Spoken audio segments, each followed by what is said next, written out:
जळगाव जिल्ह्यात वादळी वाऱ्यासह झालेल्या पावसामुळे केळी उत्पादक शेतकऱ्यांचं मोठं नुकसान झालंय। हजारो हेक्टरवरच्या केळीच्या बागा भुईसपाट झाल्यात। शेतकरी आर्थिक संकटात सापडले। एकनाथ खडसे यांनी नुकसानग्रस्त भागाची पाहणी करत शेतकऱ्यांसोबत संवाद साधलाय।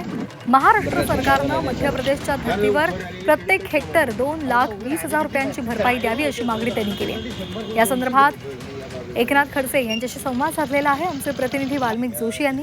पाहूयात। जळगाव जिल्ह्यात असलेले अनेक भागांमध्ये मोठ्या प्रमाणात नुकसान झालं आणि त्यामुळे शेताची जी परिस्थिती आहे ती अतिशय विदारक परिस्थिती आहे। पूर्ण शेत जे आहे हे या ठिकाणी घड जे आहे अडवे झालेले पाहायला मिळतं, मोठं नुकसान झालेलं पाहायला मिळतंय।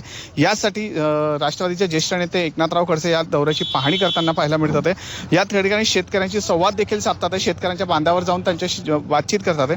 नेमकं काय आहे आपण त्यांच्याशी बोलूया।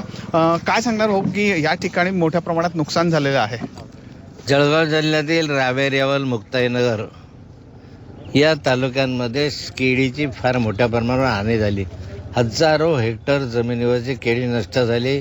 वादळामुळे गारपिटीमुळे आता कुठले काही शेत असं राहिलं नाही की ज्या शेतामधले केळी उपयोगास येईल।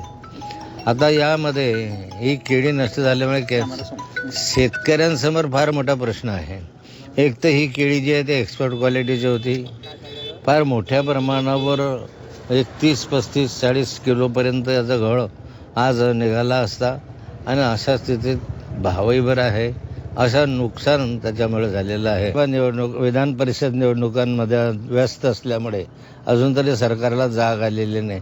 आज 4था दिवस आहे, काही ठिकाणी 3रा दिवस आहे। शेतकऱ्यांना लवकरात मदत करावी अशीच मागणी जी आहे एकनाथराव खडसे यांनी व्यक्त केलेली आहे। वाल्मिक जोशी, झी मीडिया, जळगाव।